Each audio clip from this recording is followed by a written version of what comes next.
प्रथम तहलका न्यूज। इस वक्त के लिए बड़ी खबर हरिद्वार से। आपको बता दें कि हरिद्वार में कोरोना के बढ़ते मामलों के बाद गढ़वाल कमिश्नर के द्वारा बड़ा फैसला लिया गया है। आपको बता दें कि हरिद्वार की सीमाओं को सील कर देने के निर्देश जारी किए गए हैं। दरअसल मकर संक्रांति पर गंगा स्नान को प्रतिबंधित कर दिया गया है। आपको बता दें कि देहरादून, नैनीताल और हरिद्वार में कोरोना के मामले सबसे ज्यादा रिपोर्ट किए गए, जिसके बाद प्रशासन के द्वारा ये बड़ा फैसला लिया गया है। आपको बता दें कि मकर संक्रांति पर गंगा स्नान को प्रतिबंधित कर दिया गया है और हरिद्वार की सीमाओं को सील करने के निर्देश जारी किए गए हैं। बता दें कि कोरोना के संक्रमण को फैलने से रोकने के लिए प्रशासन के द्वारा ये बड़ी पहल की गई है। ये इस वक्त की बड़ी खबर जो हरिद्वार से आ रही है। इस वक्त के लिए बड़ी खबर हरिद्वार से। आपको बता दें कि हरिद्वार में कोरोना के बढ़ते मामलों के बाद गढ़वाल कमिश्नर के द्वारा बड़ा फैसला लिया गया है। आपको बता दें कि हरिद्वार की सीमाओं को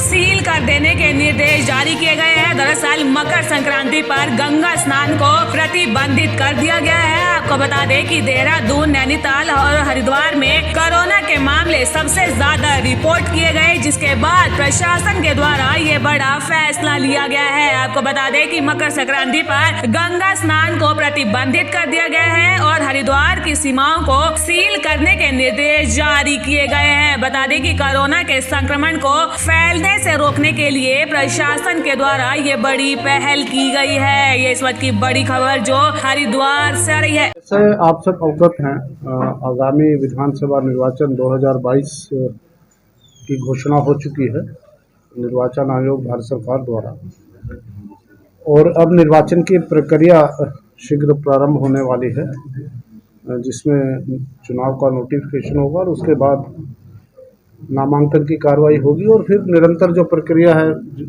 14 फरवरी को जब हमारा पोलिंग होगा तब तक वो प्रक्रिया चलेगी। तो उसकी तैयारियों के संबंध में आज जनपद हरिद्वार में मैं और डीआईजी साहब ने बातें की है, चर्चा की है अधिकारियों के साथ, जिसमें जिला मजिस्ट्रेट और पुलिस अधीक्षक, वरिष्ठ पुलिस अधीक्षक, उसके अलावा पुलिस के जो वरिष्ठ अधिकारी हैं, प्रशासन के अधिकारी हैं, रिटर्निंग ऑफिसर्स हैं, नोडल ऑफिसर्स हैं विभिन्न विभागों के, उनके साथ चर्चा की है कि किस प्रकार हमारी तैयारियां हों ताकि आगामी निर्वाचन शांतिपूर्ण ढंग से, निष्पक्ष ढंग से और पारदर्शिता के साथ सुचारू रूप से संपन्न हो।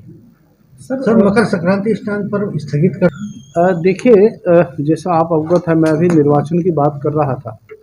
निर्वाचन निसंदेह प्रजातंत्र का एक महापर्व है, लेकिन उसके साथ इस समय जो कोविड की स्थिति है वो भी हमारे लिए एक चैलेंज है, और जो वेरिएंट ऑफ कंसर्न है, जो नया वेरिएंट आया है कोरोना का, उसका जो प्रसार है, उसका जो स्प्रेड है वो काफ़ी तेज़ी से हो रहा है। इसलिए हमें दोनों चीज़ों को ध्यान में रखकर कार्रवाइयाँ करनी होंगी इस समय।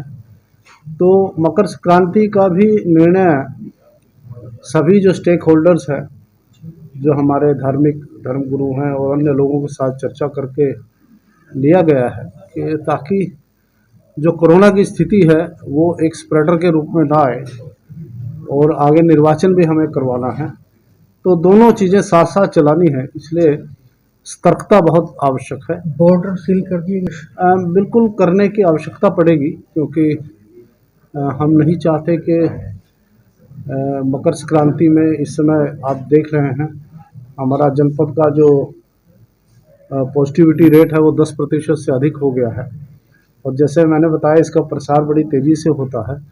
इसीलिए ये आवश्यक हो गया है कि मकर संक्रांति के पर्व को हम इस समय रोकें, और बॉर्डर्स पे भी हम लोगों ने कहा है और जिला प्रशासन कर भी रहा है, टीमें लगाई जाएं,